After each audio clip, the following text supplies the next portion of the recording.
हर हर महादेव प्रिय दर्शकों। मीन राशि वाले क्या हैं? ये तो सिर्फ मीन राशि वाले ही जानते हैं। मीन राशि वाले क्या हैं, कैसे हैं, ये तो सिर्फ मीन राशि वाले ही जानते हैं। बाकी दुनिया तो सिर्फ अंदाजा लगाती है। और ये अंदाजा लगाने वालों को लगाने दीजिए, लेकिन आप हैं अच्छे।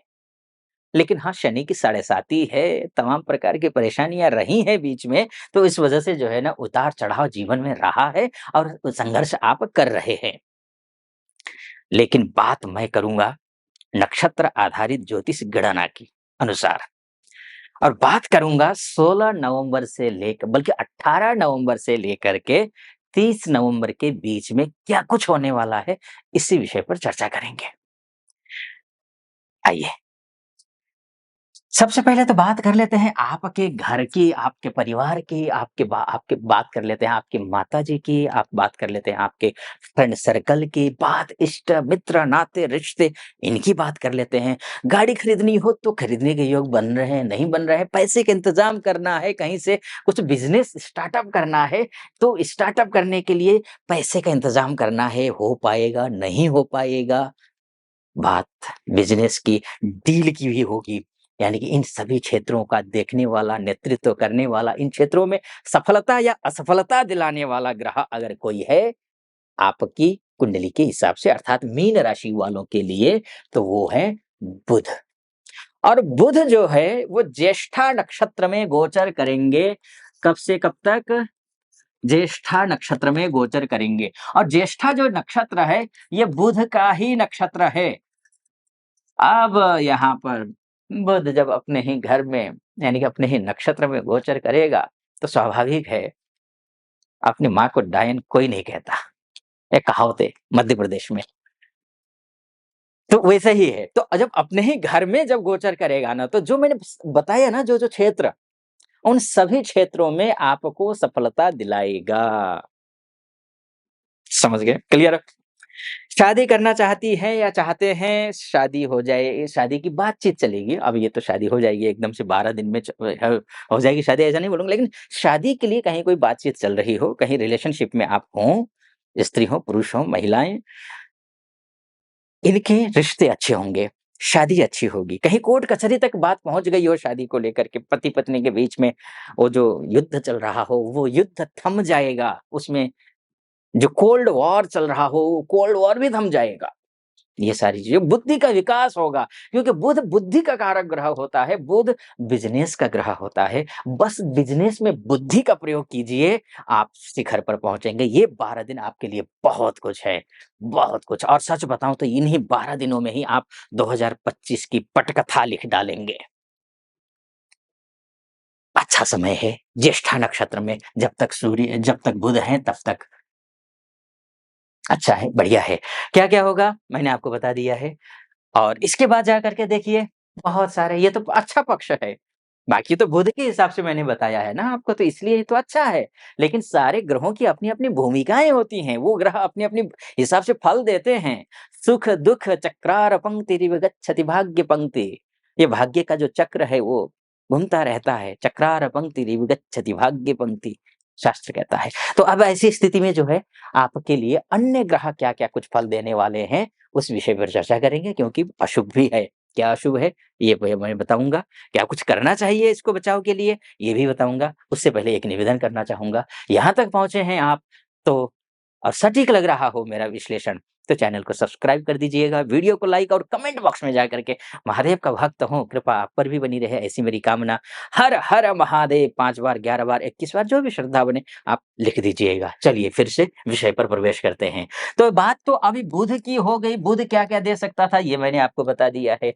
अब बात कर लेते हैं शुक्र की भी कर लेते हैं। शुक्र के बिना लग्ज़री नहीं आ सकती। शुक्र अर्थात वैभव, शुक्र अर्थात समृद्धि। इसके बिना, शुक्र के बिना ये सारी चीज़ें प्राप्त नहीं हो सकती हैं। और आप कोई ऐसा कार्य कर रहे हैं जो कि गुप्त है, जो कि चुपके से करना चाह रहे हैं, विदेश जाना चाह रही हैं या चाह रहे हैं, या फिर कोई ऐसा कार्य करना चाह रही हैं, तो उसके लिए शुक्र को देखना ज़रूरी होता है, आपके कॉन्फिडेंस लेवल को देखने के लिए भी शुक्र का देखना ज़रूरी होता है। आने वाला नया साल है, अब सामने है, उसके लिए लग्ज़री लाइफ़ चाहिए, कुछ खरीदना है, कुछ अच्छा आभूषण हो, घर हो, इधर-उधर जो भी है, वो शुक्र का महत्वपूर्ण भूमिका होती है। तो अब ऐसी स्थिति में शुक्र क्या देगा? आइए ये समझने की कोशिश करते हैं। शुक्र एक और चीज़ है, शुक्र के बिना विवाह संभव नहीं हो पाता है। कहीं पसंद करना हो, किसी को पसंद करना चाहती हैं या करना चाहते हैं, बातचीत चल रही है, तो अभी तक कहीं फाइनलाइज़ नहीं हो पा रही हो शादी के लिए बात, शुक्र की बहुत बड़ी भूमिका होती है, क्योंकि ये विवाह का ग्रह होता है। तो अब ऐसे अट्रैक्शन का ग्रह होता है शुक्र। तो अब ऐसी स्थिति में शुक्र जो है वो पूर्वा आषाढ़ा नक्षत्र में विराजमान रहेंगे इस दौरान ये 12 दिन, उसके बाद भी है, लेकिन मैं 12 दिन की बात कर रहा हूँ, तो ये 12 दिन इसी नक्षत्र में रहेंगे। कौन-सा नक्षत्र है? पूर्वा आषाढ़ा नक्षत्र। पूर्वा आषाढ़ा नक्षत्र में रहेंगे और पूर्वा आषाढ़ा का नक्षत्र का स्वामी कौन है? शुक्र ही है। देखिए दोनों ही यहाँ पर ये सबसे अच्छा शानदार है। ज्येष्ठा का स्वामी बुध, पूर्वा का आषाढ़ा का शुक्र अपने-अपने घर में ही रहेंगे। तो यानी कि इधर से भी अच्छा है। यानी कि बुध और शुक्र के हिसाब से तो अच्छा है, नो डाउट कोई शंका नहीं है। अब लेकिन बात यहाँ पर खत्म नहीं होती है। ये दोनों ग्रह तो अच्छा दे रहे हैं, बाकी 9 ग्रह तो उसमें से भाग्य कितना मजबूत है, ये आइए समझते हैं। भाग्य से आपका मंगल है और मंगल क्या फल देगा, ये समझने की कोशिश करते हैं। मंगल जो है देखिए, पुष्य नक्षत्र में है। कौन से नक्षत्र में है मंगल? मंगल है पुष्य नक्षत्र में और पुष्य नक्षत्र जो होता है, ये शनि का नक्षत्र है। छाप चौपट। पुष्य नक्षत्र शनि का नक्षत्र है और मंगल और शनि के बीच में 36 का आंकड़ा होता है, 36 का आंकड़ा। बात बिल्कुल नहीं बनती। तो नक्षत्र से गोद होते हुए गुज़र रहे हैं और आपके भाग्येश हैं, यानी कि आपके भाग्येश को वो पूरी तरीके से जो है ना अपने कब्ज़े में ले रहे हैं। शुभ नहीं है, शुभ नहीं है। हनुमान जी की पूजा करनी है आपको। आपका भाग्येश जितना यहाँ मैं बोल रहा था ना कि ये सारी चीज़ें आपके लिए बुध और शुक्र दे रहे हैं, उसमें भाग्य जितना साथ देना चाहिए उतना साथ नहीं देगा। क्योंकि भाग्येश कमज़ोर हो रहे हैं। उधर से नक्षत्र के हिसाब से भी कमज़ोर हैं। इधर गोचर में देख लीजिए आप, गोचर में भी ये नीच के हैं, कर्क राशि में। तो क्या होगा? गोचर में नीच के, नक्षत्र के हिसाब से पुष्य नक्षत्र में। तो इसका मतलब ये है कि आपको अतिरिक्त सावधानी बरतनी है। क्या बरतना है? हनुमान जी की पूजा करनी है। ठीक? ये आपको ध्यान रखना है। वैसे भी आप मीन राशि, मीन लग्न वाले अगर हैं तो हनुमान जी की पूजा पाठ आपको नित्य प्रतिदिन करना ही चाहिए। ये आप समझ लीजिए कॉन्फिडेंस लेवल को अनावश्यक रूप से पैसा खर्च हो सकता है। बुध और शुक्र आपको पैसा देंगे, दोनों ग्रह देंगे। लेकिन ये शुक्र ये मंगल उसी रूप में खर्चा करवाएगा, टिकने नहीं देगा। तो आपको ध्यान रखना है। ऐसा कोई कार्य नहीं करना जिसका करे कोई भुगतें आप, यानी किसी के मसले में, किसी के विवाद में भी अपने आप को शामिल नहीं करना है। कोई ऐसा कार्य नहीं करना है जो समाज के, परिवार के विरुद्ध हो, ये भी आपको ध्यान रखना है। लेकिन ये ध्यान रखिएगा, मोटा-मोटे तौर पर मैंने आपको बताने की कोशिश की है। 100% यही होगा, इसकी कोई गारंटी नहीं है।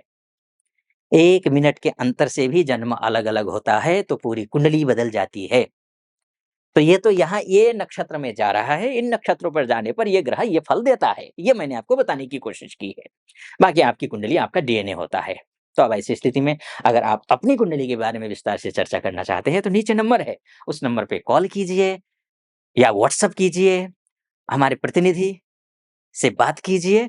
बात करने के बाद मुझसे अपनी कुंडली दिखाने के लिए अपॉइंटमेंट ले लीजिए। जो तिथि निर्धारित कर देगी मेरी टीम, उसी तिथि पर आपकी कुंडली देख लेंगे। आप खुश रहें, प्रसन्न रहें, महादेव की कृपा आप पर बनी रहे ऐसी मेरी कामना। सटीक लगा हो सब्सक्राइब, लाइक और कमेंट ज़रूर कर दीजिएगा।